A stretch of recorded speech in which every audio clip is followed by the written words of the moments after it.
নমস্কার, আপনাদের সবাইকে স্বাগত। চীনকে চিন্তা বাড়াচ্ছে ভারতের, কারণ চীন সোজাসুজি ভারতের সাথে পারছে না, কিন্তু ঘুরিয়ে ভারতকে চাপে রাখতে চাইছে। বাংলাদেশ, শ্রীলঙ্কা, মালদ্বীপ, ভুটান এই সব দেশগুলির মাধ্যমে। আবার চীনের চালবাজি সামনে এসেছে। চীন ও ভুটান সীমান্তে চলমান বৈঠকের পরেও চীন তার অবস্থানে অনড়। এখন চীন ভুটান সংলগ্ন এলাকায় ঘাঁটি গেড়ে বসে আছে লাল সেনা।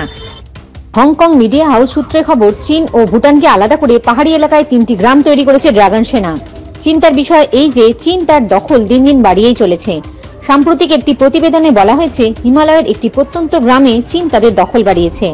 এখানে বলে রাখা ভালো, এই এলাকাটি দীর্ঘদিন ধরে চীন ও ভুটানের মধ্যে বিরোধপূর্ণ। সূত্রের খবর, চীন আরও 18 জন নাগরিককে এই স্থানে স্থানান্তরিত করতে চলেছে এবং এই এলাকার প্রতিটি বাড়িতেই রয়েছে চীনা প্রেসিডেন্ট শি জিনপিং এর ফ্রেমে বাঁধানো ছবি। সূত্রের খবর, তিব্বত থেকেও 38টি পরিবার স্থানান্তরিত হয়েছে। ভুটান সীমান্তে মোট 3টি গ্রামের উপর দখল নিতে শুরু করেছে চীন। আমেরিকার মাক্সার টেকনোলজির স্যাটেলাইট ইমেজ থেকে দেখা যাচ্ছে, এই এলাকায় আরও 147টি নতুন বাড়ি তৈরি করছে চীন।